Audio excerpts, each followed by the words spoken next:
Hey there, Hill folk, and welcome back to Appalachian Intelligence.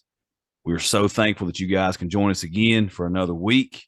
We're right in the middle of spooky season here, and due to a listener recommendation, I say it. we've got a name for it. And yes, Lance, you can I say say it. it. Welcome to Appalachian Intelligence's Hollerween. Hollerween, baby. Hollerween. This is the Hollerween season. So, listener Austin Altman, thank you for that recommendation. Me and the guys love it. Hopefully, the rest of the Hill folk love it because Halloween's what it's all about. It's what this month is all about.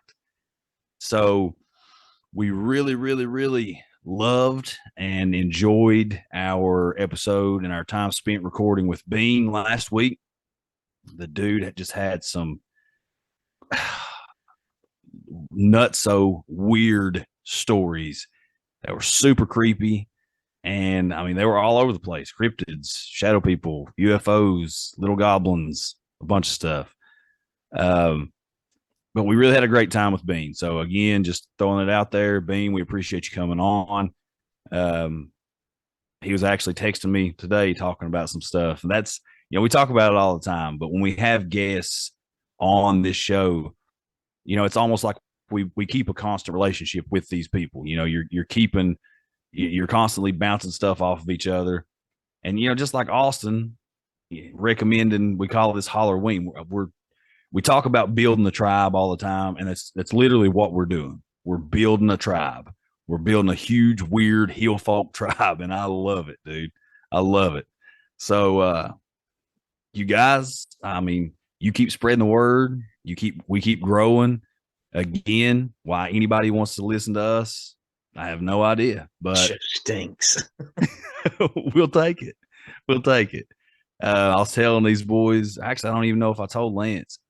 We're on iTunes charts in the top 200 in 8 different countries right now. That's crazy in our category, that is. But that's crazy. I mean, it's awesome, man. We can't do that on our own by ourselves. It takes you hill folk out there sharing the show to do that, to make this possible. So for that, we thank you a whole lot. With you as always, your host, your guests. I guess we're guests every week. Your hosts, Justin, Ryan, and Lance. And these 5-star reviews, we love to share them when we get them. So we're going to share a couple of these 5-star reviews with you guys today. The first one comes from T. Lifer. It says, "Awesome show. Heard about y'all on the Hollow Sky, and now I'm hooked. I love y'all show." So, T. Lifer, thank you very much for that 5-star review. We appreciate that. The next one comes from KW Bailey 81. "Tangy like Dukes." Sorry, it gets me tickled. "Tangy like Dukes. Traveled to Appalachia by way of Hollow Sky. Loving every episode." So, KW Bailey 81, we appreciate you too. And as you guys have heard in the last 3 reviews I've shared on here, they've come our way by way of our boy Steve and Kyle at the Hollow Sky podcast. So, again, thank you, boys. We love you. Thanks for pushing us, even when we're not pushing ourselves. We appreciate you guys a lot. We appreciate everybody that's out there, everybody that has ears to listen. We appreciate you, and we love you. Everybody. We love everybody. Everybody's in on this slobber fest. Let's go. Let's go. Let's do it. So, we don't have a guest for you guys today, and that's intentional. We, growing up, well, even still, I don't know about you boys, but one of my favorite things to do this time of year, we're in the middle of October.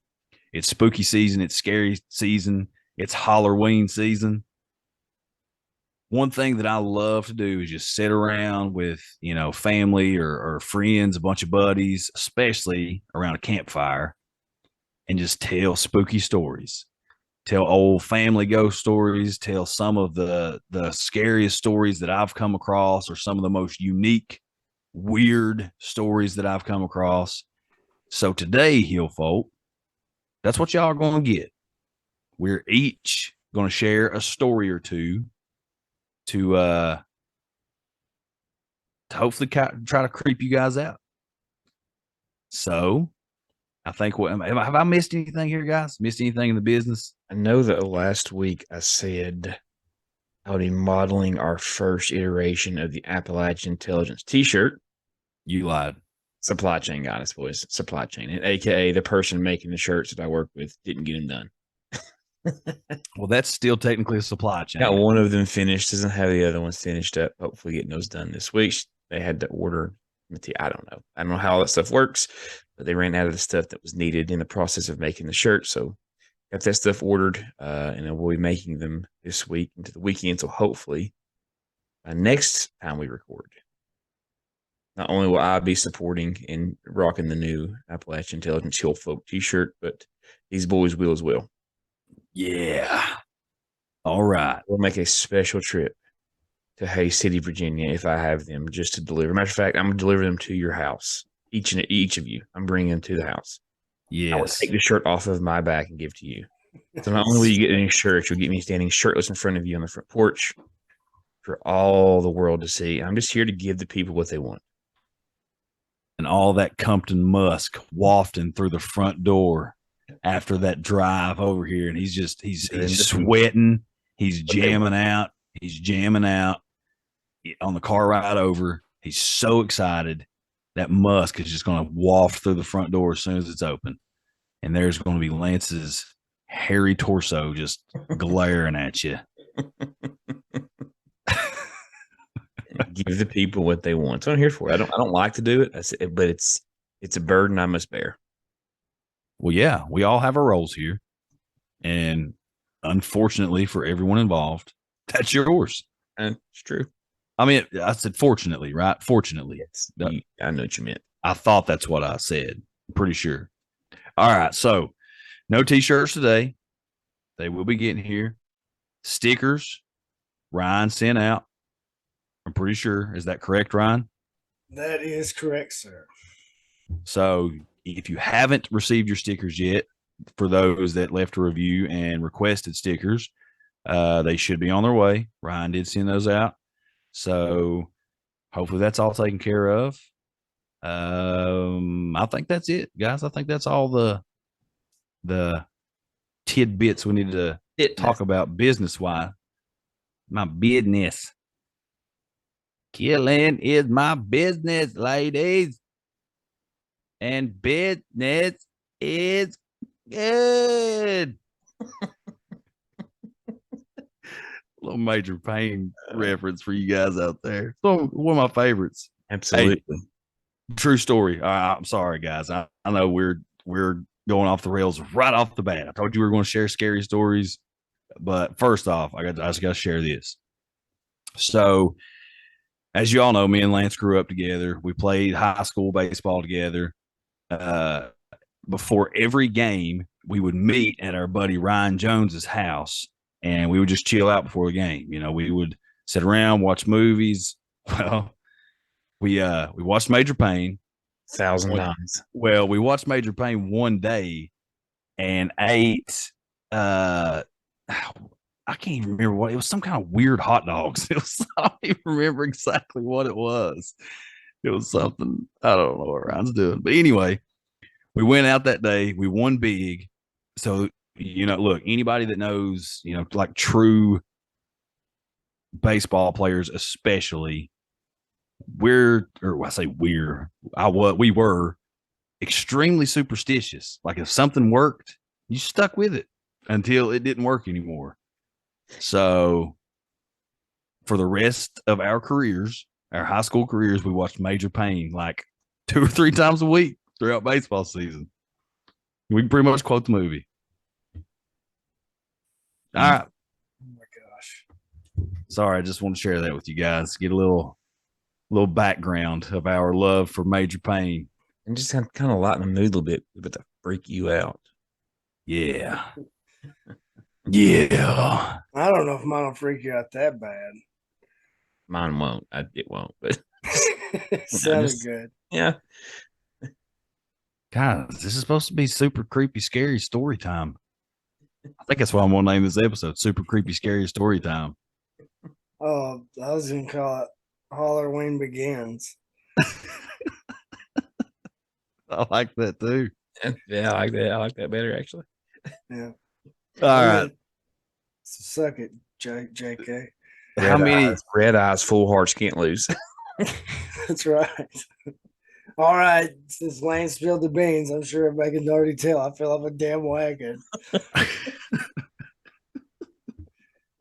Look, I took 2 to take the edge off. And they did their job. They did their job. So all you hill folk that was out there rooting for Ryan's sober October, it lasted 10 days. 10 days. You mean betting? Yeah. Rooting. So the over under was 10. Definitely took the under. Oh, Lance, $50. All right, we'll quit sidebarring here. We'll jump on in for you loyal hill folk out there. We'll jump into super creepy, scary story time. I think I should have like an echo behind me when I say that. Super creepy, scary story time. You understand it would just sound like you. It wouldn't sound like that. Oh yeah, that's true. Okay. Sorry. All right, we'll dive into it. I think Ryan's gonna kick us off and get us started. Ryan, what stories you come across, brother? Okay, so on the paranormal subreddit, come across what was labeled as a visitation dream. Ooh. And it's titled, "A friend told me in a dream that he was murdered before I even knew about his passing." What? Yeah. And this is as of recently. So this one is insane, and I'm still wrapping my head around it. It's been a long process of uncovering. I had a dream in April of 2021. It was nighttime, and a friend of mine was hovering in the sky above me. He was invisible, but I could sense that it was him. He was urgently asking me for help. He said, "I was murdered. I have been trying to contact someone, but no one can hear me. You're the only one spiritual enough for me to get through." I didn't understand how I could help him. I was at a loss of direction. The confusion caused me to wake up. It was an extremely odd dream that I've never experienced before. It definitely perplexed me, but I wrote it off as a really weird dream and ignored it. But then about 3 to 7 days later, I got the news that he had passed away. Literally, no one would tell me how he passed. I didn't want to be insensitive, so I didn't pry. I just patiently waited until maybe I would find out. But fast forward to yesterday, October 10th, 2022, I finally decided to be more intrusive, respectfully, and messaged a friend on his Facebook that posted on his page that I didn't know personally. And I messaged a girlfriend of one of his good friends as well. I asked them if they happen to know how he passed. I'll copy and paste what the guy friend told me. So this was the dude she had messaged. This was his message. "Good morning. He went to a desert party and overdosed on bad drugs. They believe foul play was suspected. There is an investigation to figure out what really happened. I tried to find out more, but I had no luck. I moved across country a few years back, therefore it was difficult to talk to the people to face.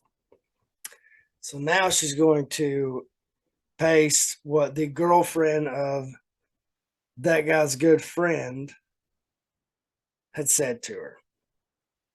She said, "It's really intense. He was on psychedelics and slit his throat with a bottle. It was at a party in the mountains and everyone was fucked up. So by the time he got to the hospital, it was too late. Apparently, it was a shady crowd, but I'm not sure who. Demonic shit for sure. So it turned out that it was fake ketamine. Honestly, I sensed the people he was around were dark. Whoa. So she goes on to say, this feedback from them makes me believe that he truly did visit me and that it wasn't just an odd dream. Makes me believe he probably was murdered because he specifically told me so. I'm getting the vibe everyone was on bad drugs and foul play happened.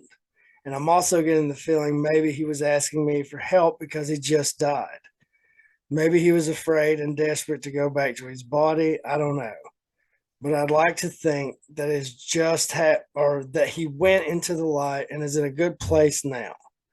I don't know how the afterlife works, but this is really selling me on an afterlife for sure. What are your guys' thoughts? Anyone experienced something like this?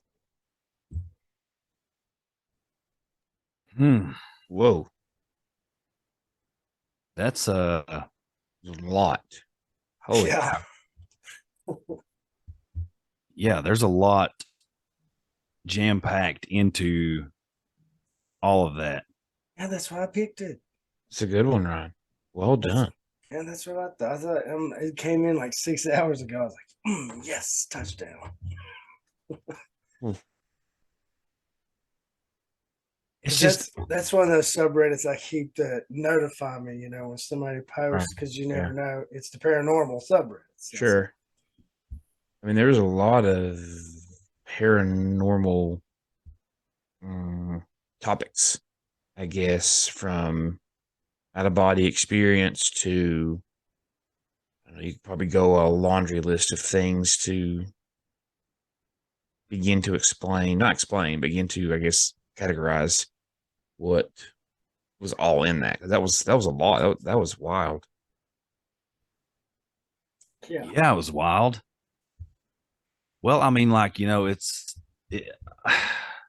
like at first it's just like, okay, well, yeah, it's weird how all this happened. But like when the details start coming, like the more specific things got, the more you're like, holy. Yeah, like he's on psychedelics and he slit his own throat with a bottle, with a broken bottle. I mean, that doesn't sound like, which you said that there was like some kind of like some form of ketamine, right? Yeah. So it turned out to be fake ketamine. I didn't know there was such a thing as fake ketamine. I didn't either. Something new today. Dude, that is just, I don't know. I don't even know what to like. Yeah, I was trying to like compartmentalize different portions of that to talk about it, but like I can't. Not just on one hearing of it.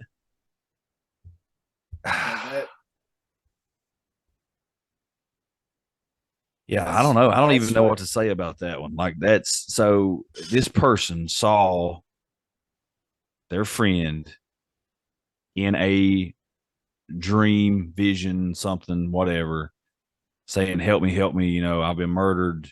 You're the only person I can come to.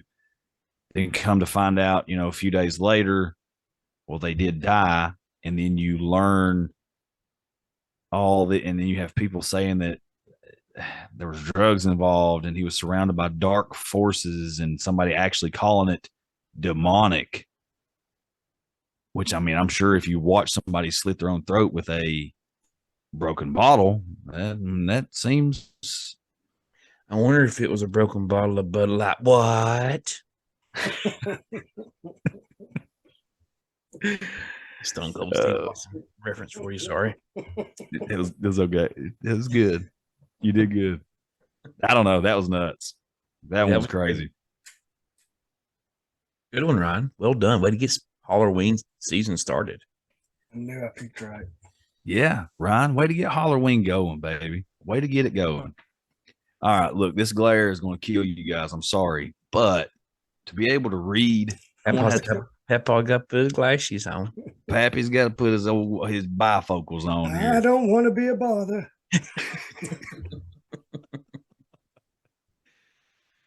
Okay, so I guess it's my turn to share spooky, scary story time around the proverbial campfire that we don't really have. I should have got one of those campfire backgrounds for my Zoom background here. That'd have been awesome. Okay, so I picked this one because I think it's pretty unique. You know, you hear about hauntings, you hear about, you know, demonic possessions and UFOs and cryptids and all of these different things. And I'll give it to Ryan. That one, his was pretty unique as well. You don't hear a whole lot of stories like that one. So I'll give him that. But even when you hear ghost stories, there's not a whole lot of stories out there about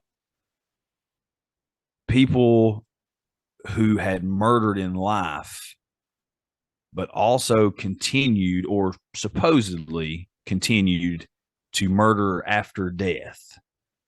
So we're going to jump into that one. All right. There are some people who hear of a cursed location or item, and instead of leaving it alone, they search out the spirits or entities that supposedly inhabit the item. And when they do, they often pay the ultimate price. Today, we're looking at the cursed gravestone of Carl Pruitt that contained the same anger and vengeance that killed his wife. And just so everybody knows, I've pulled this story from factscology.com. Got to be true. It's called Factscology. I mean, it has to be true. They're in the name. Yeah. In June 1938, in Pulaski County, Kentucky, which is also why I picked this one, because it's right at the foothills of the old Appalachian Mountains. And Pulaski County, for anybody that's wondering, Somerset, Kentucky is right in the middle of Pulaski County, or Pulaski, however you want to pronounce that. Pulaski. Yeah, I say Pulaski. In June 1938, in Pulaski County, Kentucky, Carl Pruitt, a man known by many to have a vicious temper, arrived home to find his wife in bed with another man, the ultimate. As his wife attempted to explain her actions to the ravenous Carl, the other man escaped through the window. Unknowingly, this move saved his life. Carl Pruitt, in all of his anger, grabbed a chain, wrapped it around his wife's neck, and strangled her to death. Moments after realizing what he had done, in his guilt, in his sorrow, in his misery, he placed a gun to his temple and pulled the trigger.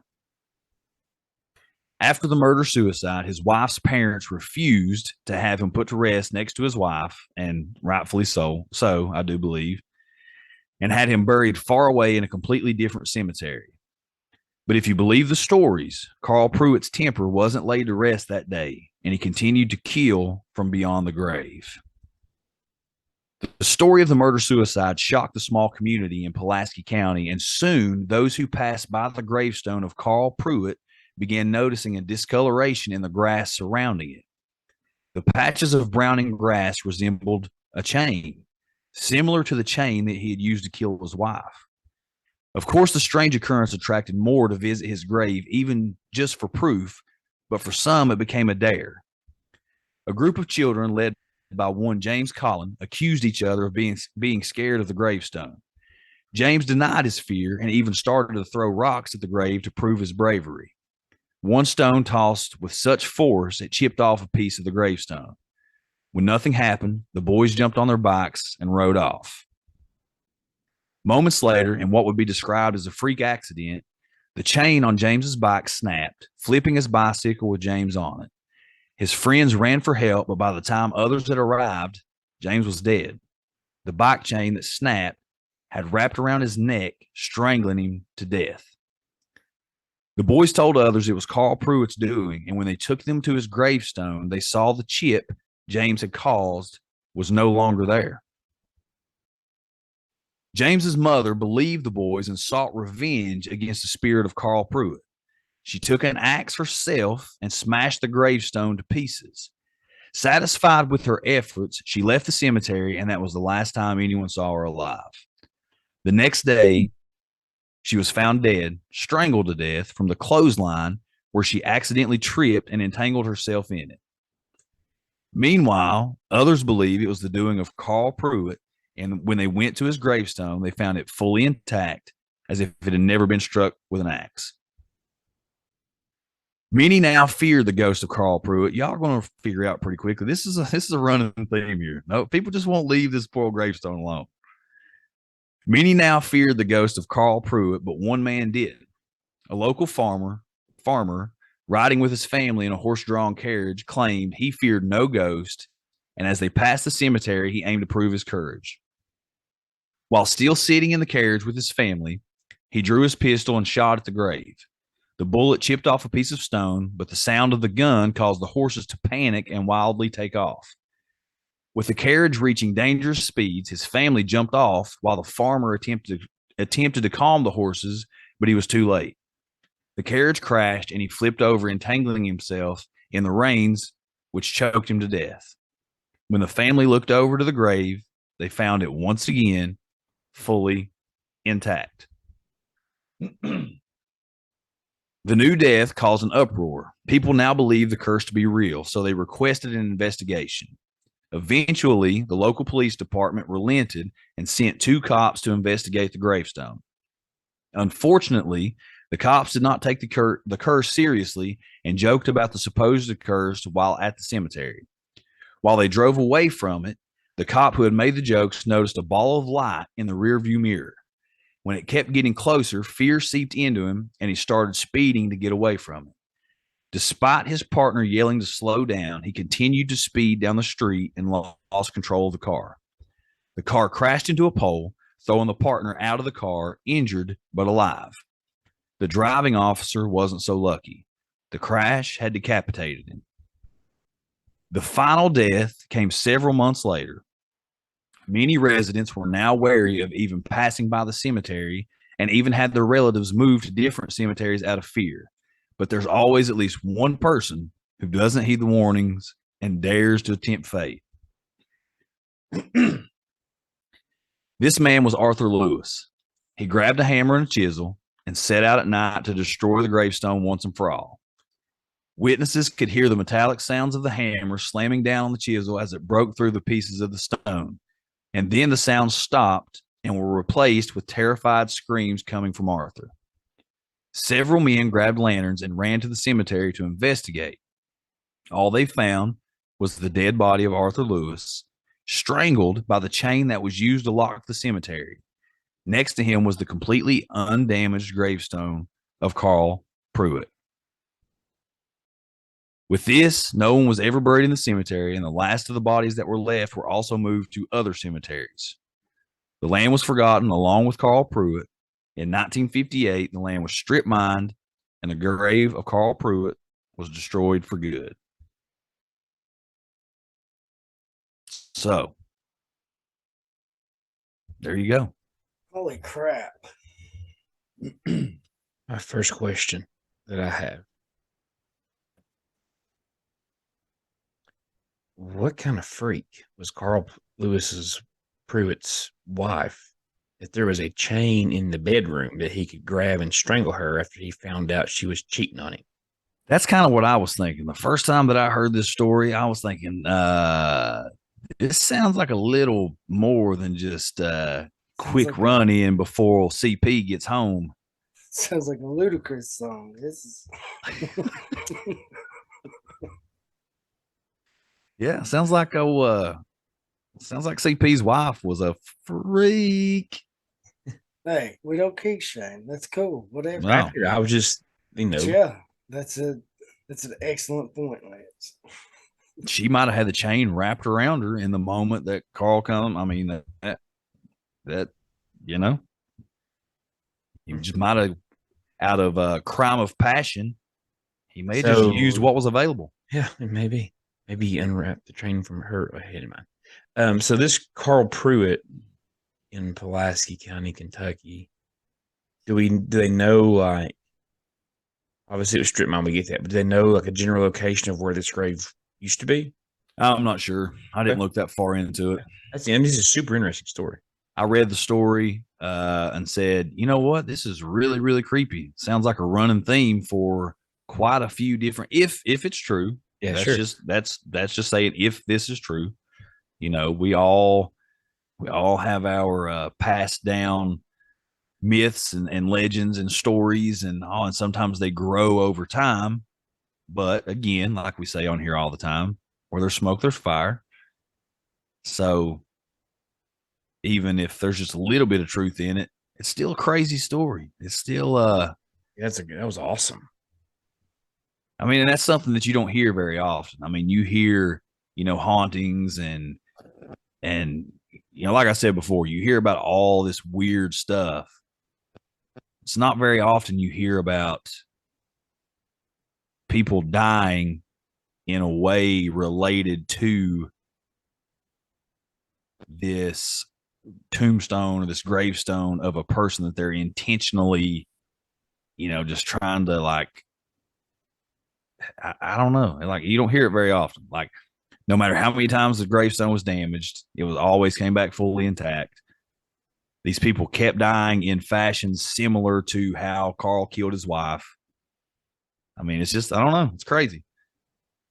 And I would even go on to say that, again, there's forces out there that know a lot of things. And if they know this story and know the power and behind belief, maybe there was some darker forces. Maybe it wasn't old Carl. Maybe it was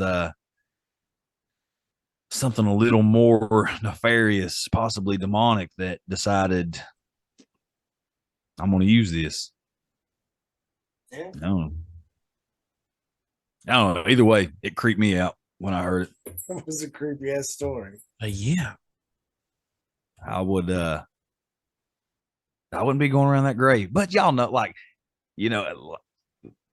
we can all, I think, just as dudes, we can relate to the first story, like with the kids going and throwing rocks. How many times would you be hearing no balls, no balls? Yeah, dude. Yeah.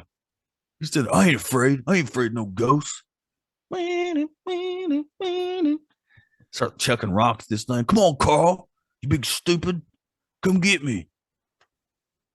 Well, Carl got him. Bless his heart.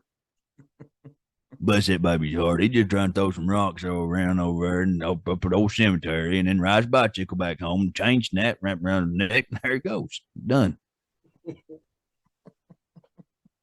All right, Lance, it is your super scary, creepy, how'd I say it? Super creepy, scary story time. Supercalifragilistic something. Yeah, story time. Red eyes, full hearts, can't lose. Exactly. Yeah. I've got two. I'll hold Cool. on. The second one is the actual personal story that I lived in. It happened to me. So I'll hang on to that one. If this other story that I have, which is also fantastic. Well, I don't know if the second one is really how good of a story that is. I'll tell you, it had a pretty major impact on me. But I'll let you decide how good of a story that second one is. This first one, though, is, I think, a pretty good story that I found as well. And it was, well, I'll just read and let you kind of decide for yourself what you think about it. I grew up in southern Appalachia in western North Carolina, 30 minutes outside the town of Asheville. The hills and hollers of the Appalachian Mountains are some of the oldest mountains in the world, with some of the rock formations dating back billions of years. That quite literally means they were here before there were terrestrial animals. As with most things that have been on the earth a long time, there are inexplicable anomalies, both benevolent and malevolent. For example, the Brown Mountain Lights. Never in my life have I felt threatened or uneasy when witnessing them from wise man's view. They're neither good nor evil. They just are. On the benevolent side, sometimes when you walk through an abandoned old church up near mom and dad's property line, you can feel good, warm, and happy energy. It's like the first warm day of summer, when the sunshine's not too hot, but not too cold. Well, this is a story not about one such anomaly. It's about something that was definitely malevolent. About a decade ago, I was in night school, technical school, going to school for automotive mechanics. I would go into class at about 2 p.m. And after I got off my part-time job, I would end up getting home at about 10:30, depending on the traffic. Every night, I drove the same road, in my old 1973 W200 Dodge pickup. Some nights, it would get rather boring and I would take a different route, jumping off of I-40 and drive the back roads. So on this particular evening, I had decided just to stay on I-40 because I just wanted to go home and go to bed. It was a Thursday, means no class on Friday, and I wanted to get into bed early so I could go out in the morning into the woods and go hiking early and watch the sun come up. So I jumped off I-40 onto the exit where my parents lived. The night seemed to get darker, and none of the animals that I could usually hear through my rolled down window were making any noise. The cab of my truck became smaller and smaller, and my breathing quickened. I have never faced any kind of anxiety in my life. But at that moment, something felt off, and I just couldn't put my finger on what it was. I came to a stop on the exit ramp, turned to go down the road, and happened to notice that the gas station off the exit where Mom and Dad had lived didn't have any lights on. There's a 24-hour truck stop, and it always had lights on. But I didn't think about it again after noticing.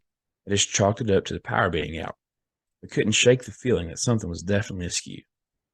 I slowly shifted through all my old truck's gears, not wanting to make any more noise than the old pickup already did. I leaned over my steering wheel to look up at the moon through the windshield. There was barely any stars visible, which is way out of the ordinary. If you've ever been to Appalachia, primarily the sparsely populated areas where I'm from, you can really see the Milky Way on clear nights. An absence of stars back home is only usually due to cloud cover or whatever in the hell went on this particular night. As I rounded a particularly sharp left-hand curve and chugged through a straight stretch before the next right-hander, I looked at the ancient, decaying barn that I always gazed at when riding that stretch of road and thought about how long that thing had been there and how many advancements and civilizations it had seen. For the split second that my gaze wandered, a very large, sickly-looking dog ran out in front of my truck, no more than 10 feet in front of me. Now, old Betsy was a good truck, but she didn't stop so well. Thump, thump. I heard the fence posts that I had left in my truck bounce up and down on the bed, and then back into it as I slid to a stop. My first thought was, oh no, now I've got to go tell the neighbors that I ran over their dog. That kind of stuff doesn't go real far with people around here. It really can set them off, especially depending on the dog and the person. So as I sat there breathing, the smell of burning rubber, some other smell found its way into my nose. The stench of rotting flesh. Now, that's a smell you don't ever forget once you smell it one time. I didn't pay much attention to it at the time and just chalked it up to some rotting roadkill nearby. And finally, I thought to myself, let me go check and see who dog this belongs to. So I pushed my clutch in, shifted into reverse, and as I looked in my rearview mirror, illuminated by the haunting glow of my reverse lamps, was the same dog. Only it wasn't on four legs anymore. It stood up like a man, well over 10 feet tall. Only then did it dawn on me that the front of my truck was every bit of 5 feet tall, and this dog was every bit of 5 feet tall at the shoulders on all fours. As it turned its head to look in the direction of my truck, I caught only a glimpse of this creature. It was not a dog. It was not a man. It was somewhere in between, and at the same time entirely separate altogether. Its skin hung loose off its emaciated and thin frame, like a raccoon. Bits of matted fur and dirt and mud clung to its legs like a disease. The right arm seemed a little longer than the left, and they both hung abnormally low in relation to either animal this creature seemed to be. As it regained its senses, it turned and looked into the mirror like it knew exactly where I was sitting. The face was that of a man, but the very edges of its face seemed to be not totally defined. They seemed to move and change, like something you would see at a cellular level in a scientific documentary. There were no eyes, only sockets where eyes should be. No hair, and the skin that was dripping off its face was a cold, lifeless gray. The nose was short and showed into its face like a bulldog, but the teeth still haunt me. It was definitely carnivorous. True to form, the rest of its unnatural look, many of the teeth didn't seem to be arranged in any natural way in its mouth. They seemed to feel and spill forth from an indefinable face, almost like they knew the horror that they occupied, and they were searching for a way out. It stared through my life, into my eyes, and past my soul. And it seemed like an eternity, but it couldn't have been more than 5 seconds that I sat there, totally paralyzed. A light came on at the house next to the road, causing the creature to snap its gaze in that direction and tear off into the woods on its 2 back legs, like a man. I jammed the old truck in first gear, roasted the tires all the way through first, snatched second gear, and drove as fast as I could home. When I got to the house, both my parents were asleep, so I went downstairs into my bedroom and loaded every firearm I possessed and locked all the doors. I couldn't wake them up. Who in the world would believe this story, and at 10:30 on a Thursday night? The basement was eerily quiet that night. Even their dogs that got up to raise hell at outside animals at all hours of the night were dead silent. The old post and beam house didn't even creak or pop that night, as was usual. So at about 3 a.m., I started to finally get drowsy. As I went to lay my head down to get some sleep so I could still attempt to go hiking the next morning, I smelled that stench of death again. It was faint at first, but it was definitely there. And I thought to myself, you're just going crazy. None of that was real. But as I dwelt on it, it became more and more noticeable until it filled my entire basement. My dad has a home office in his basement with 2 large glass doors that face the Pigson National Forest and impenetrable 500,000-acre woods. I finally worked up the courage to walk out of my bedroom and into the basement living room with my little tactical 12-gauge loaded, tack light on. I covered the flashlight with my hand so as not to make my presence known until need be. As I turned right out of the living room into my father's office, I shined the light through the glass door to the edge of the woods, and there stood the creature. It was motionless. It stared right into the light, totally unafraid, with those soulless sockets devoid of eyes. I quickly covered my tactical light, ran into the living room, flipped on the outdoor floodlights, and to my surprise, it was no longer standing at the edge of the woods, but between the house and the edge of the woods. Still motionless, so I swung the door open and fired every freaking round I had in its direction. I must have scored a couple of hits because it screeched an unearthly scream like that of a woman being slaughtered as it took off into the woods. Now, my dogs went crazy. Mom and Dad woke up asking me what in the world I was doing, and I told them that a bear had gotten into the trash and was trying to scare it away. They didn't believe me, but I knew they wouldn't believe the truth either. I didn't sleep that night or any time until the following Sunday. Everything seemed to return to normal, and I didn't think about the creature again until I met my wife about 6 years later. Her mother's house sits at the mouth of the holler, no more than 4 or 5 miles up the road from my mother and father's. Up on the side of the holler, there are kennels for her brother's hunting dogs, no longer in use and haven't been in use for years, but the fence is still there, and the concrete pad is still there too. It's a thing of great use when you need to quarantine an animal. Her Great Pyrenees had gotten into a tussle with a raccoon, which of course he destroyed, but his rabies vaccination had lapsed, so he had to keep him quarantined for a time. Now, it didn't bother him. He's a bit of a solitude dog anyways. And this particular night, they were coming home from a movie date in a neighboring town. Was the last night of quarantine for the dog. So we walked up to the trail using our phone flashlights to get to the kennel. There he sat, patiently waiting, tail wagging, happy to see us. We put him on a leash, walked him back down to the house, and as we were walking back through the darkness, I felt that same feeling again that I had in that night I hit the creature in my truck.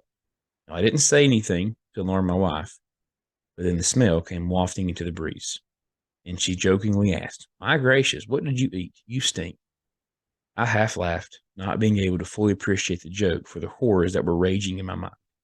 She immediately caught on and asked me what was wrong, to which I could only reply, "I'll tell you later." Now, she grew up in the woods and around hunting and things of that nature her whole life, so she knew what I meant, and she knew we were being watched by something. When we could see the lights of the house from the trail to the kennel, we heard it. There came barking from the kennel that sounded just like the Great Pyrenees.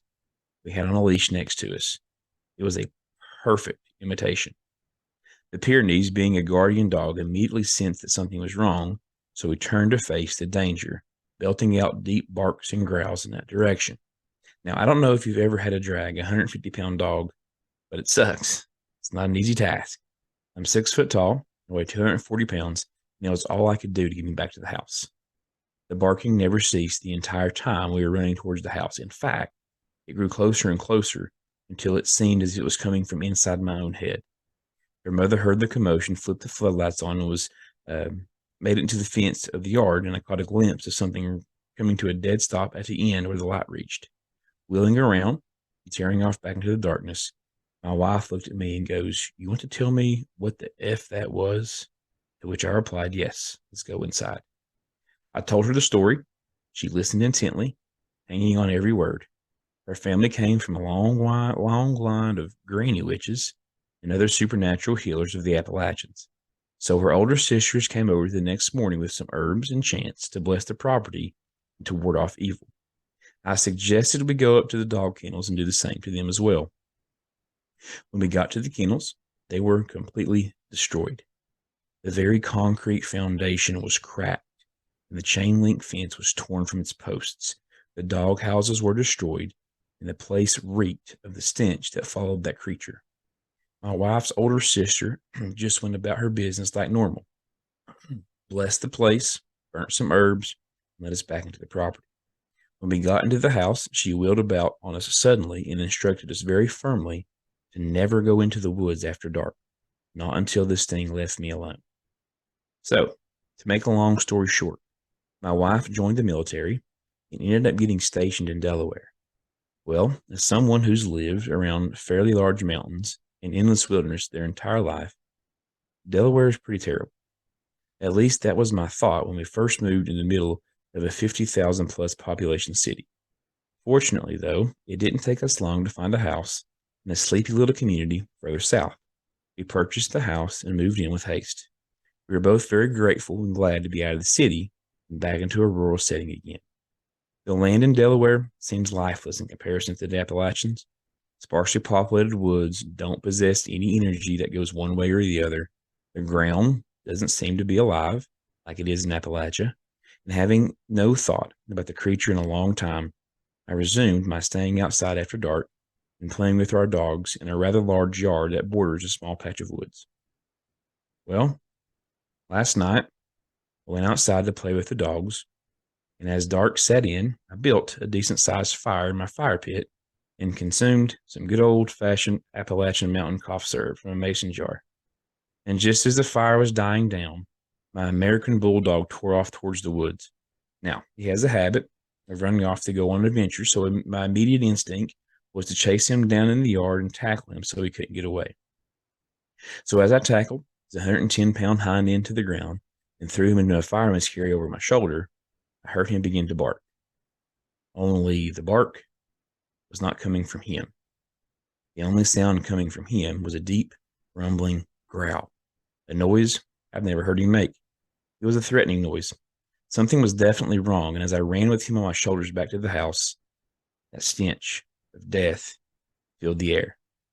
The two other dogs must have caught wind of what was happening and met me at the back door, which I threw open, slammed shut, locked, and again loaded my firearms.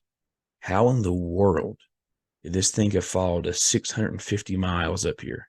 So as I flipped on my floodlights at the backside of my house, several of the bushes and small trees at the forest edge were still shaking like something had just ran through them. My dogs went crazy all night, barking, howling, and attempting to get out the windows. I didn't sleep a bit, and I don't think I will for a while. I know for sure I will not be in the woods after dark ever again in my life. Not until this thing is gone. Holy Okay. crap. Lance wins. Yeah. That is nuts.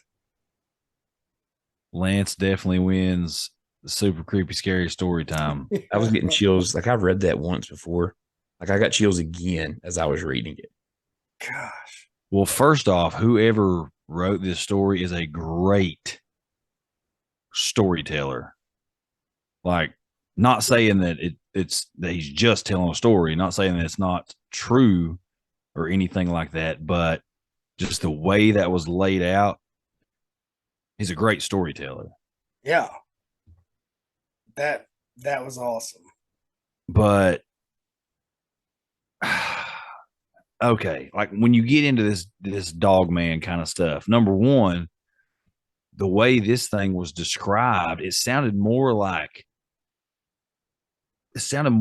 what you would see or hear like in a Hollywood depiction of a werewolf. Yeah. More than like your typical description of a dog man encounter. You know what I mean? Because like most people that claim to witness or see or have an encounter with a dog man, they describe something that looks very similar to just a large, upright, bipedal dog or wolf. Yeah. But the way this dude is describing this thing, it has a human face, but just sockets where eyes should be.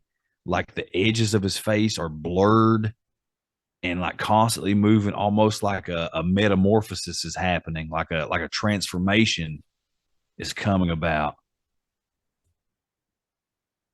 I don't know, man. Like, and then, I mean, I could see like, this thing being right around your home and keep coming in and out and checking up, not checking up on you, but, checking in. This better not be outside. Yeah. But then you move to Delaware and then you smell this thing again. So that leads, like, that brings about the question in me, like, because the entire time the story is being told, I'm thinking, okay, this sounds like something totally physical.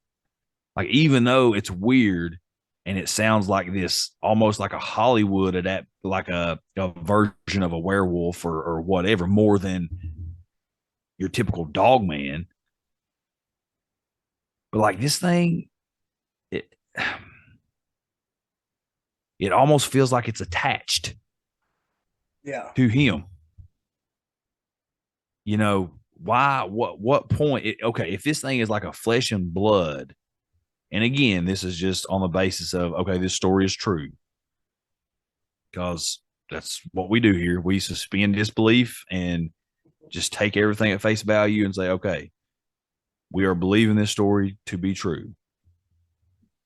So if this is true, and this is some form of predator that we don't know anything about,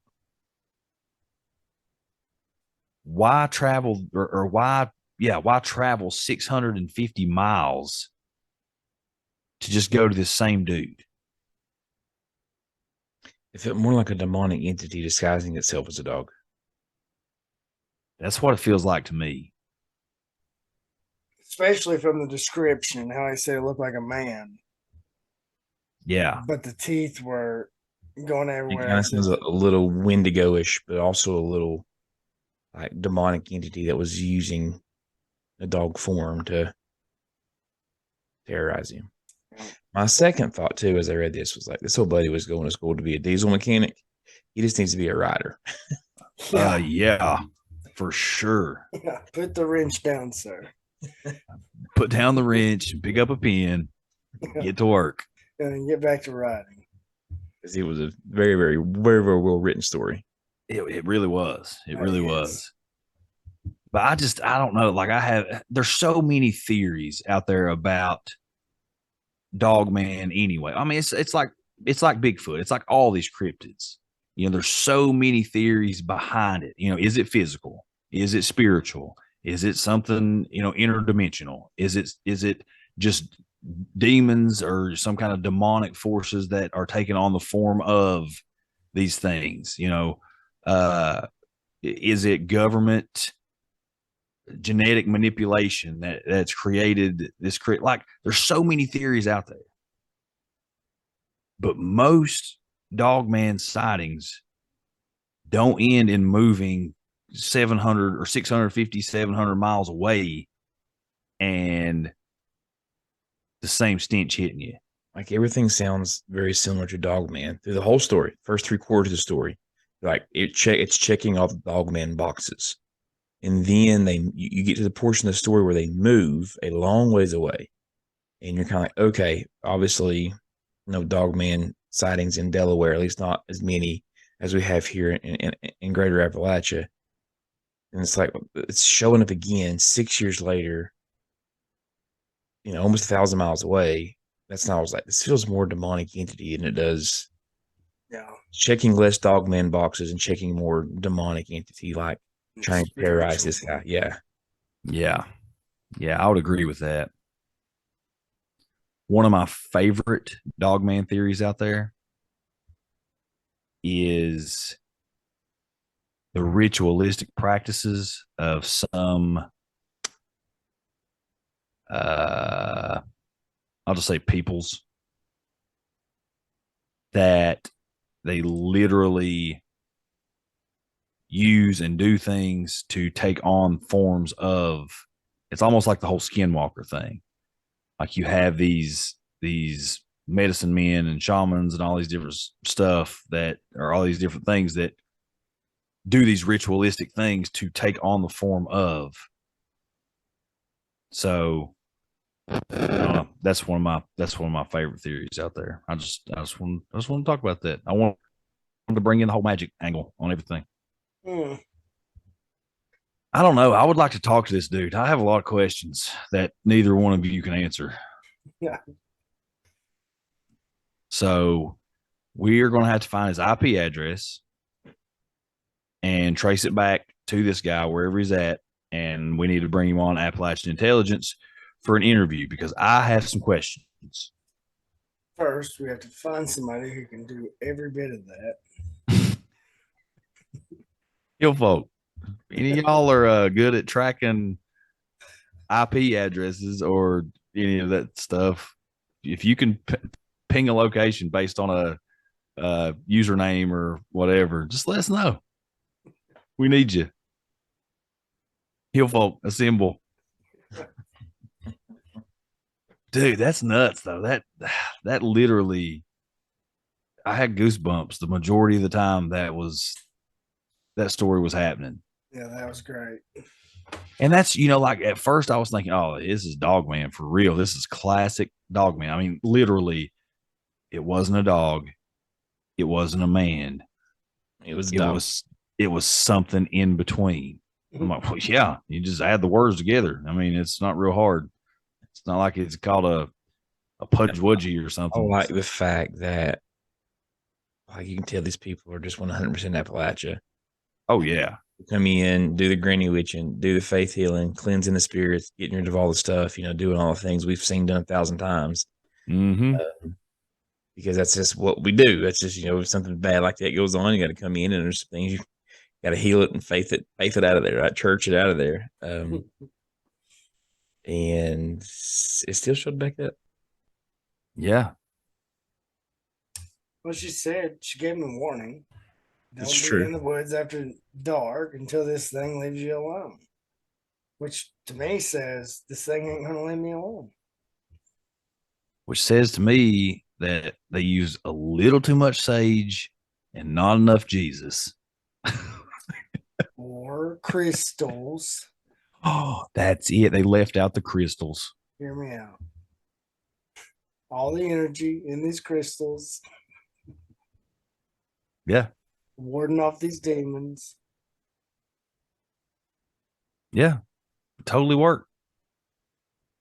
Could totally work. I don't know, man. That was a great story. Yeah, it was. It was a good one. That was a great story. Awesome. But I'm interested to get to your personal experience, Lance. I think this is probably the first, other than like, UFO sightings and all that stuff. But at this point, I don't even think anybody gets excited about UFO sightings anymore. Happens all the time. Yeah. This is like, hey, you guys seen another UFO today? This one looked like a banana. I think we've mentioned some theories about that. Exactly what we're talking about right now. Yeah, we have. We've talked about this. So go back and listen if you don't know what we're talking about. Yeah. But no, I'm excited to get into this, Lance. Let's hear Lance's personal story This that he's is going to probably share for super creepy story time. this probably won't be as actually I know it won't be nearly as good as the story that I just read. But this definitely happened.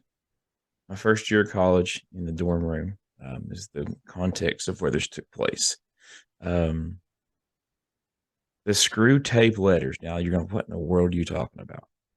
But just for some context, if you don't know what the screw tape letters are, C.S. Lewis wrote the screw tape letters, and it's essentially a parody that C.S. Lewis writes from the point of view of a demon, a low grade, kind of like not very successful demon, essentially.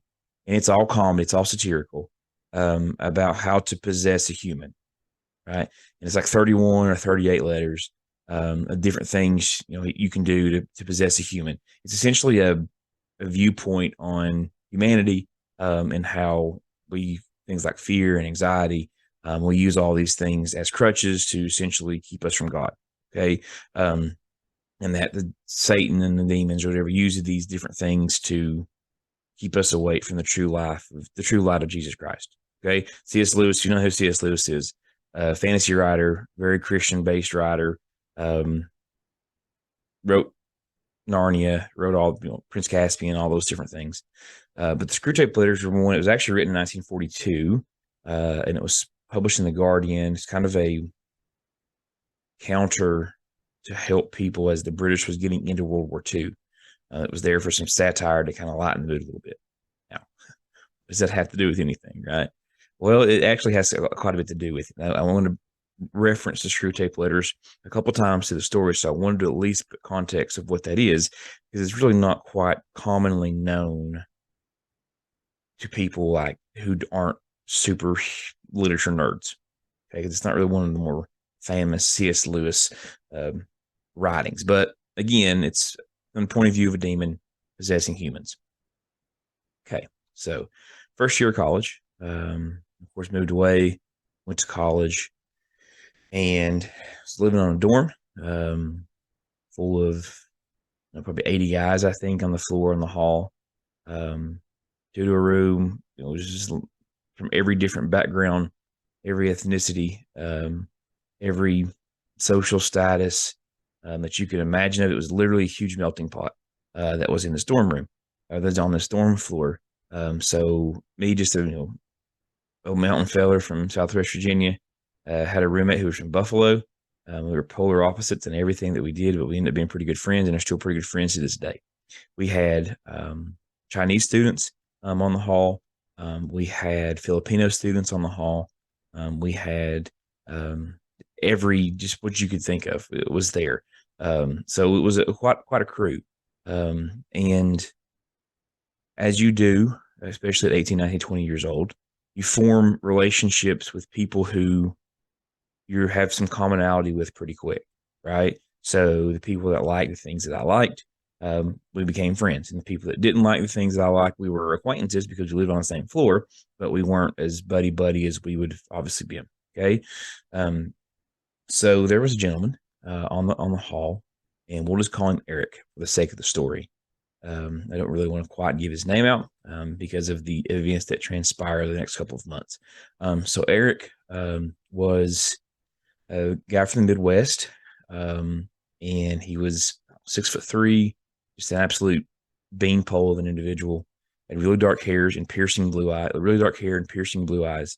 That is kind of one of those guys that when you looked at him, like, just kind of like Leif Erikson type, like piercing blue eyes, and was a great dude. Put a lot of ultimate frisbee together and soccer and all the things that we would do, but he was kind of a loner. And he would go do the events with us, and we knew Eric, and would go eat at the Rot with us and all the different things. But he was just a bit of a loner and would be in his room just kind of by himself a lot, especially when we had just hall things going on, hall activities or whatever. He was just there kind of by himself. And his roommates, he had two, would talk about the fact that he was just kind of a quiet guy. And at 18, 19 years old, everybody's trying to figure out their way. Everybody's home, away from home for the first time and off to college. So you're kind of just figuring a lot of things out. So we didn't really think much about it. Just knew that he was just kind of quiet. But as the weeks progressed, Eric became more and more withdrawn from pretty much all of us. And again, like we weren't like super buddies, right? We just knew each other in passing. Hey, how are you? What's going on? But we just kind of noticed, especially my roommate and I, and the two guys that lived across from us, just noticed him being more and more withdrawn. And it was strange because at first everybody's kind of withdrawn because you don't know anybody, but you're living with guys every day. You kind of get to know them pretty quick, and get to be friends with them pretty fast. They become family really quick. So we kind of got worried about him. Just like physically thinking maybe he was sick or just maybe he was super homesick or whatever the case may be. But we got kind of worried about him. So we started kind of just trying to do extra things to get him involved with stuff. We'd stop by and hang out, try to get him to come play Halo with us, or go out and play some Ultimate Frisbee with us, or just come eat with us, or just different things to try to get him more included because he was afraid that he was kind of feeling just by himself and kind of left out. But it seemed like the more we tried to get him to do, the less he wanted to do with us. And at some point, we just kind of chalked it up like, okay, we tried, we did our due diligence. But he doesn't want anything to do with us, and that's okay. Well, this goes on for a few weeks. And this is first semester, so we're moving into September, October.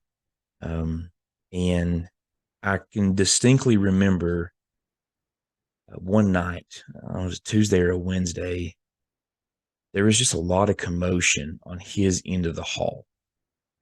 And of course, everybody's up, and we just kind of see just crazy stuff, just a lot of commotion down there. The RAs are down there. Some of the older guys are down there. Eric's roommates are out. So we just kind of go wandering down to see kind of what's happening. And Eric is throwing a bit of a temper tantrum. He's mad. He's hollering at the RAs, leave him alone. He's not getting violent by any means, but he's definitely what you would call a classic temper tantrum. And they finally, after 25 or 30 minutes, kind of get him calmed down. And they chalk it up to just stress of school, him kind of figuring out what it's like, to have to study all the time and just kind of having too much stress on him and not being able to kind of handle it. And they kind of get him, and he kind of explains the same thing. A lot of stuff going on. Felt overwhelmed with all the classwork, and he was trying to get all this reading he was supposed to be doing done and all this kind of stuff. So we just kind of chalked it up to just stress, right? Just typical stuff. And that was kind of that. And I distinctly remember, like, as I was walking back to my room, like looking in, and on his desk, which we had bunks on both sides. You had two bunks on one. You had usually three people in a room, so two bunks. And on the other side, you had a bunk with a desk underneath it. And then it had a desk in the middle that would kind of butt up against each other. And I just, for whatever reason, even now, all these years later, I can remember looking into his room and having a one of those classic black lamps that has the thing that clicks on the back. There's a classic, desk lamp that you would think. And I remember seeing the screw tape letters sitting on his desk.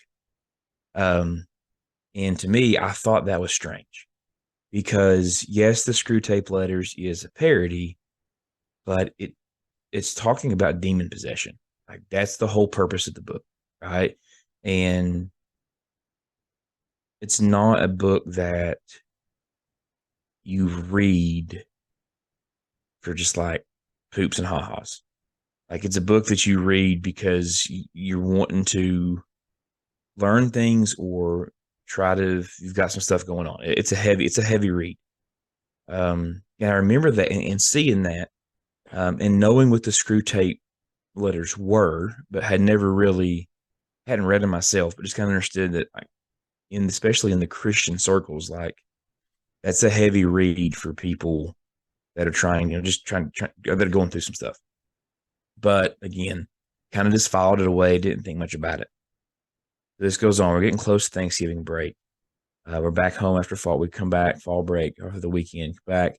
You get the kind of the last push till Thanksgiving break, till finals hit. And Eric just gets more and more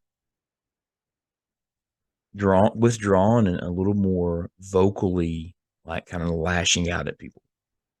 To the point where I thought people in the hall, I thought they were going to fight. Like I thought we were going to have to break a fight up on a couple of different occasions, which is nothing uncommon. A bunch of 19-year-old kids together full of testosterone, you're going to get those things are going to happen, right? It happens all the time, but it was happening more frequently with him. Well, it all kind of came to a head one night, early November. And again, there's this commotion going on down at Eric's room. His roommates are out, the RAs are down, and we all just kind of make our way down to the room. Well, we get down there, and I just notice like the energy is different. The first time this happened, the RAs were there, and they're being calm, and they're just kind of getting people go back to their rooms and trying to talk him down. And some of his people who lived close to him and knew his roommates were all just trying to defuse the situation. Like when we walked down there, I felt a different energy. Like people were scared. You could see it on their faces. People were panicked. Everybody was kind of looking around, not knowing what was going on. Just the energy felt entirely different. Well, as I do, I managed to weasel my way close to one of our RAs who I had become pretty good friends with, and asked him, I was like, Connor, what is going on? And he looks at me and with legitimate, genuine fear in his eyes, like wide eyes, pupils dilated, face was white, pale. And he looked at me and was like, I have no idea, but somebody needs to start praying right now. So my roommate hears that. And he kind of like just starts mumbling prayers, help us, what's going on, just typical stuff. We need you to help. We don't know what's happening. So I was like, well, let me go in and see what's going on. So Connor says, well, let me go with you. So we turn the corner. Kind of chills just thinking about this. I haven't really told this story to anybody in a long, long time. We turn the corner, and again, I told you that Eric was like 6'3", beanpole, so he's long and lanky. He's sitting in the fetal position, or not fetal position, but sitting in a crouch position in his desk chair. So his knees are up against his chest, his feet are in his chair, and he's hunched over, and he's got an ink pen in his hand, and he's drawing something on a pad, a notepad. I look at Connor, I was like, what the crap is this idiot doing? Like, what is happening? I was like, I don't know, but something's not right. So I'm going to get close. I'm going to figure out what's happening. I look down, and again, I see open the screw tape letters. So he's been reading it, and he's drawing with a pen. He's not writing like normal. He has it in his hand, grasp, kind of like you would try to stab somebody or whatever, but he's just writing in circles, just scratching in circles as hard as he can, like to the point where he's ripping through the paper. And it's just over and over and over and over and over. And Connor's like, tries to get him to stop, like says his name, Eric, hey buddy, what's going on, Eric? He doesn't respond, doesn't give us any no notification that he knows that we're there at all. He's just, when he's up in the fetal position, up in the crouch position, just as hard as he can. And like the room felt dark. Like it just felt dark now. Never had an experience like that before, but like it just felt like it felt heavy. You know what I'm saying? Like things just felt heavy in there. Like distinctly, like a noticeable difference from me stepping in from the hallway into the room. Stuff was just heavier. And he's still just. So I try, Eric, buddy, hey, what's Eric? Hey, talk to us. What's going on? No response. So I lay my hand on his shoulder, right? And I do it gently because I don't want to I don't want to scare him and him like will on me with this pen, right? Or try to attack us because we don't know what he's doing. So I kind of lay my hand on his shoulder, and he doesn't react to my hand at all, but he begins to growl. And as he's writing these circles, I'll try to mimic it the best I can, but it was essentially as he's going around in circles. And I kind of just jerk back, right? And Connor kind of steps back, and we both kind of look at each other. Like, is he getting, like, what's he doing? Like, is he just messing with us? Like, what exactly is going on? Well, at this point, the other RA has called campus police because we don't know what's going to happen, right? We got a guy that's not responding to us. He's obviously upset in some way. He's doing crazy stuff with this PM. We've already had other instances with him kind of having outbursts before. So we're getting campus police in there at least to maybe talk him down or whatever. We don't know what he's going to do. Well, every time you get close to Eric to try to get him to calm down, all he does is growl. All he does is growl. So, me being me, walk around to the front of the desk, right? So, per the way I'm looking at the camera, his back was to me. You could walk around, and I wanted to see his eyes. I wanted to see what he was doing. I wanted to see if I could at least get contact with him to get him to snap out of whatever conniption fit he was going through. So I told Connor, I kind of mouth, I was like, I'm going around. Oh, no. Yeah, I'm going to go around. Okay, be careful. Just as difficult as it would be. So I walk around, and like his computer and all that stuff is there. And I'm back away from him because I don't want to get too close for him. Again, I don't know what he's going to do. And I try to get kind of like down so I can see and try to get his attention on his eyes. Like, hey, look at me. Just look at me for a second. Let's get out of this. And it's same thing. And finally, like, he just stops, right? Just no more. And he's still in the crouch position in his chair. And he just snaps up and looks at me. Now, I told you that one distinguishing characteristic about Eric was that he was 6'3", he was gangly, but he had piercing blue eyes, right? It was something you just read. He was one of those guys that would just kind of stop you with his ears. When he looked at me with his eyes, it felt like it was 10 seconds. It was only but a moment, I'm sure. There was no blue in his eyes. There was no black in his eyes. They looked white. Totally white. To the point like I couldn't see his pupils. Couldn't see him. And he went right back to the pen again. I panicked. I totally panicked. And I went running out of the room, and Connor was right behind me. Said, dude, what happened? What happened? I was like, he ain't right. He ain't right. He ain't right. Something's going on. And I tried to explain that I couldn't talk. I was just stuttering. Finally, campus police gets there. I'm kind of back away from the room, and Connor's trying to get me to tell him what's going on. I was like, Connor, I don't know how to explain what I just saw. I don't know how to put it into words. Like, but his eyes weren't there. Like, they weren't. I don't know what to tell you, but I didn't see his eyes. He's like, what? They weren't there. They weren't blue. They weren't. It was just white. I don't know how to describe it. So what are you talking about? I was like, I don't know. I can't describe it. But this is what happened. Well, finally, campus police get him. We kind of disperse. Of course, they disperse us. And we wake up the next morning. And of course, down to see where Eric's at or what's going on. All of Eric's stuff had been removed from his room. All of his belongings, the desk was gone, the markings, the papers, all of his stuff was gone. The roommates don't know what happened. They just said that some of the school officials came in late in the middle of the night, took all the stuff, woke them up, took all of his stuff, told them they'd be in contact with them to kind of let them know when their new roommate would be in and kind of let them know what happened. Eric was gone the next day. Now, never saw him again, never heard from him again. Know those roommates, got to know them pretty well. They never got an explanation. They never got told what happened. Just that in a couple of the next semester, they had a new guy move in. That became part of the family there, becoming the brotherhood, and nobody ever spoke of or heard from Eric again. Good Lord. Again, I've told that story to no one. Holy crap, dude. I love how he said you don't read screw tape letters just for funsies, and I just got it on Audible. It's a good read. You'll like it, Ryan. It is a good read. Well, that's because we like to push the boundaries here. We like to push it a little bit. But no, I mean, here's the thing, and this is what I was thinking the whole time. Like you don't. Was he demon possessed?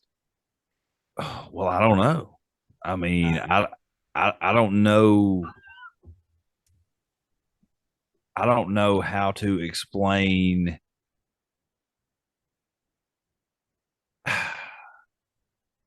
I don't know how to explain somebody's eyes looking like that and being like that just from a break in psychosis, or I mean, maybe somehow, possibly, he had his eyes rolled back in his head, I don't know. To me, it sounds like a whole lot of cases of demon possession that you hear, and how it's just constantly, gradually, just getting worse and worse and worse, or oppression or whatever. Like, he quits wanting to do anything. He isolates himself. His behavior and attitude kind of changes. I don't know, man. And like with this book, I haven't read this book, but I feel like I need to now. But if it's a satirical kind of thing toward the dark forces, toward the demonic, which, I mean, you said it yourself, C.S. Lewis was an extremely devout man. He was, huge in the faith. He tried to represent all of his writings through biblical ideology. We don't know what this dude, you don't know what this dude was wrapped up in before all this stuff happened. Like, could this dude have been dabbling in the occult? Who knows? I didn't meet him until day one of, I just knew he was from the Midwest, and his name was Eric, and didn't know. I mean, that's what I'm saying. Like, if this dude had some kind of attachment, or, was being oppressed or whatever, and then he dives into a heavy spiritual, even if it is satirical or, whatever, but it's satirical in making fun of the dark side. I ain't talking about Star Wars. I'm talking about the Sith. If it's right making where I went. Yeah, if it's making fun of the demonic, if there's something here attached that is demonic, it's probably not going to like that very much. And that's all I kept thinking was, well, of course he's scratching through the paper and destroying the book, because whatever took control of him doesn't like this book very much. I mean, that's the first place my brain went. I don't know, dude. I love my brain went straight to stress of all the studies and everything. Maybe some anxiety, panic attacks. Yeah, Didn't know how to deal with it. And you snap, right? Some people can't handle it, and you just snap. And that's totally possible. But how do you explain the eyes, man? Seizure? What? Seizure? I mean, it's possible. I don't remember seeing any medical personnel showed up, but they admitted me the campus police couldn't take him out and take him to the clinic or whatever.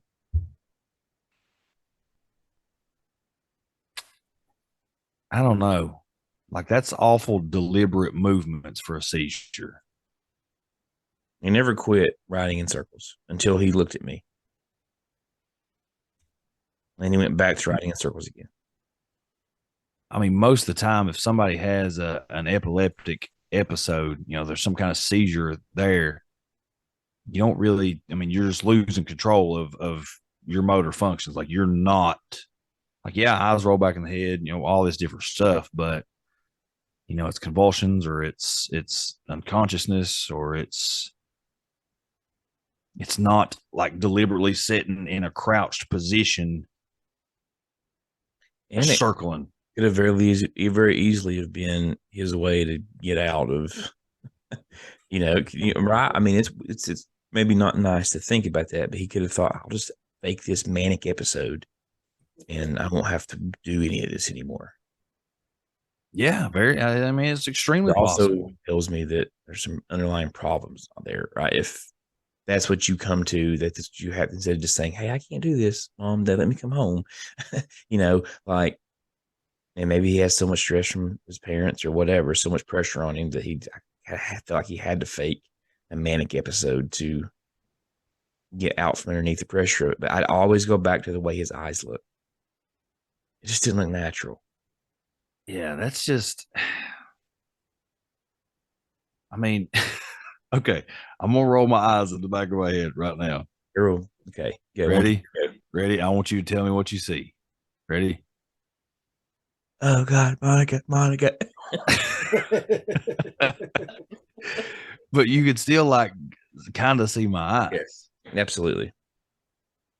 Like you can't roll your eyes back far enough to make them completely white unless you're as good as the Undertaker. Yeah, he was pretty good. He was really good. I don't know, man. I don't know. And you talk, I don't know. I believe that gut again. I believe that That's pretty good, Ryan. that is pretty good, Ryan. It's really red. It's not white. It's red, but Red eyes still, can't lose. still really good. Red eyes, full hearts. I don't know, man. I just go back to trusting your gut. I mean, you said when you got there, it felt heavy, it felt dark, and it may have just been because the circumstances were Right. so weird. Absolutely. But you said you kind of felt that as you approached. Yes, there was a distinct difference in the feeling that I had the weight on my shoulders from hallway to room. And maybe if it was some kind of break in psychosis, maybe that would have generated this terrible energy. And just as you get closer to something that's scary, things feel, Especially there are people already ahead of you in the hallway feeling that way as you're absolutely approaching. and That you just absolutely everybody's just heightened sense of panic. Yeah. And I'm the dude walking into the room, like, obviously you can see where things just felt more intense. Well, yeah.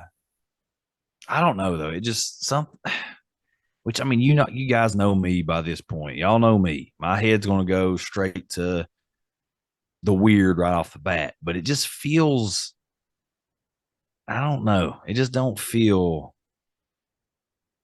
natural to me. Even like if this dude is faking, he needs to go to Hollywood, like, because this was a performance, especially a long game performance. Like y'all are noticing his behavior change over time. He's doing I don't know. And again, yeah, it could maybe it was stress, maybe it was anxiety, maybe it was, some kind of mental break. I don't know. I just don't like it. It gives me the heebie-jeebies. Just two pretty good stories though for Hollerween. Well, you definitely won. Yeah. Super scary, creepy story time, Hollerween. I have won twice. Officially spent, so no more for me. You better find one by next episode. Nah, we might bring on a guest next week. We got a few out there that want to come on. We've shared our stories. We thought this might be a continuation. We might not have time to get them in, but we're good. This is a blast. If you want to find more for next week, I'm game. It was fun. This was a blast. I love sharing these stories. And God, I mean, there's a million of them out there. I mean, I've got 100 other personal stories, that, I mean, nothing is ever going to be as terrifying as my Shadow Man experience, but I'm still working on getting Hay to come in and tell us the story that she saw the shadow black cloaked woman on Halloween night walking down the road. Yeah, I'm on. The more I talk about us having, she said, "Well, you need to tell my story." I said, "You need to come tell your story." Just holler at her and get her out of bed right now. Get her out. I don't want to get in a fist fight. Pull your headphones out. I'm gonna start screaming, "Hey!" I don't want to get in a fist fight. You don't have to. I'll do it. She's not gonna fist fight me through a screen. We'll work on her and get her on here and let her tell it.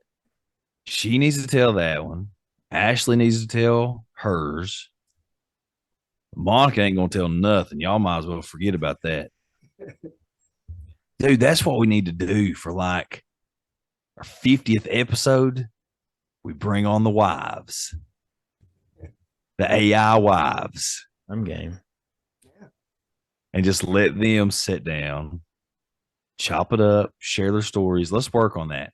We've got a few weeks. We'll do that for the 50th episode. Let's do it. Sounds good. Deal. Yeah. AI wives. What if they get more downloads than anything we've ever done though? They're better looking, so maybe they will. Yeah. They are way better looking. Not quite as funny. No. We're as charismatic. No, not nearly as charismatic. They don't know as much about the weird. Nor do they care. It's true. And they can't pee standing up. So we win. Uh-huh. I mean, they can, but it don't work great. It's a mess. No, boys, this is a lot of fun. I really enjoyed this. I hope the Hill folk enjoy this. Hill folk, look, this was some pretty good stories. Like, I thought I was coming in with a banger, and I probably had the worst story of the night. No. I didn't want to say it. Man, this was good. I've been creeped out this whole time. I'm not going to sleep tonight. I love how Lance PTSD. downplayed it. Yeah, it downplayed the whole time before we started Yeah. recording. Like, mine's, I don't know, mine's not really scary. And my next story is it's not as scary as the first one. Dude, that's terrifying. That's traumatizing. Like every time I lay down in bed at night and close my eyes, that's what I would see is this idiot crouched over like some kind of freaking animal, just scratching circles. And and by the way, when you guys see me jump earlier, if you heard the noise, that was Ashton deciding to be funny, running up on the porch here. I got the window open. Nearly pissed myself. The dickhead. Had to mute it. And I was like, we're recording. He's like, oh, I didn't know. Either way it goes, why the hell would you do that? It's a real douche move, Ashton. Real douche move. Proud of that boy. I would do the same thing. I'd do it all the time. No, boys, that's a lot of fun right there. That was a lot of fun. We'll decide what we want to do for next one. If we want to do another super creepy, scary story time, or you Hill folk, let us know. Do you want us to do another super Got creepy? one, if you want to type one out and send it to us, listen, we will gladly read it. Yeah. Oh yeah, absolutely, we will. Absolutely. If you No want us to matter do your age. if you want us to do another one before Hollerween season ends, we already have a plan for the episode that will drop on Halloween Day, which is awesome. We already have plans for that one, but we'll have, let's see, this one will drop. What's today? Tuesday? The 19th, right? Yep. 18th. No. 17th. 17th. 17th. 17th. So the next episode will drop on the 17th. The episode after that will drop on the 24th. So yeah, it'll be one more. So you Hill folk, let us know. Do you want to have another super creepy, scary story time episode, or bring on a guest with some weird stories to fill that gap before our Hollerween finale?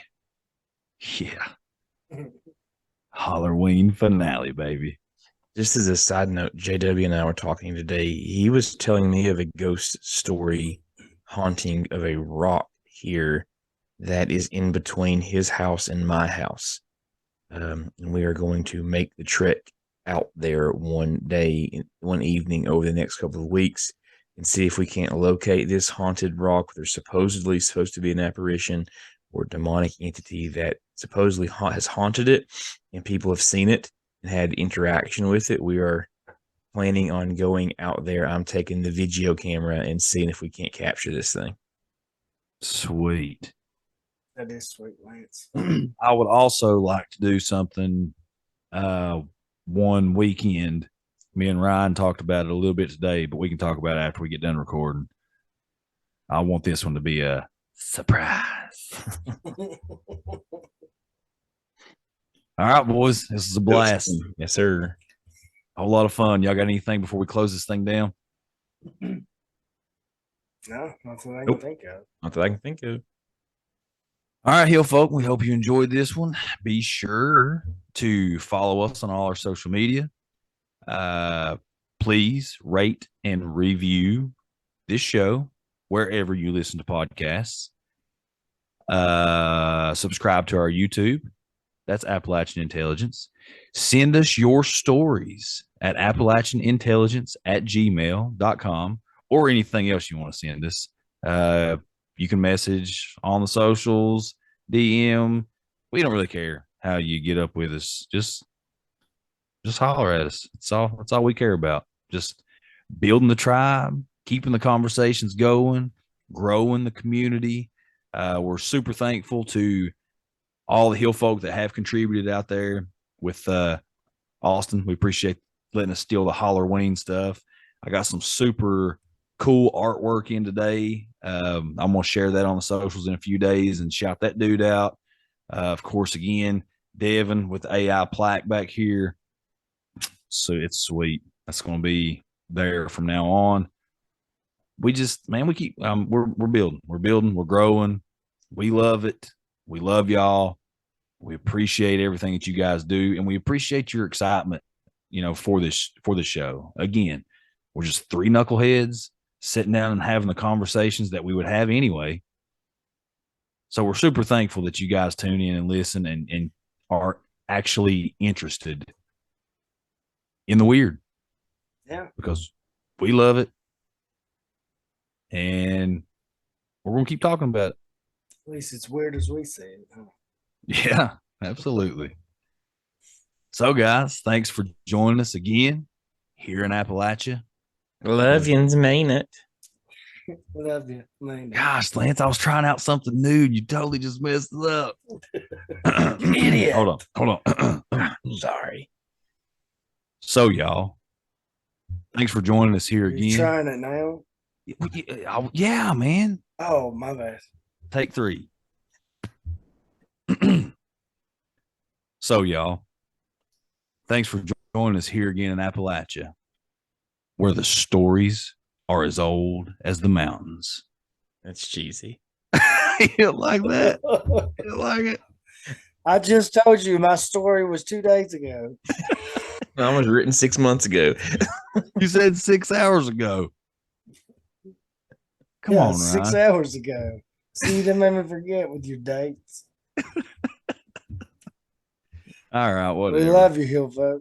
Love We you. do. Hill folk. Until next time, we'll see y'all later.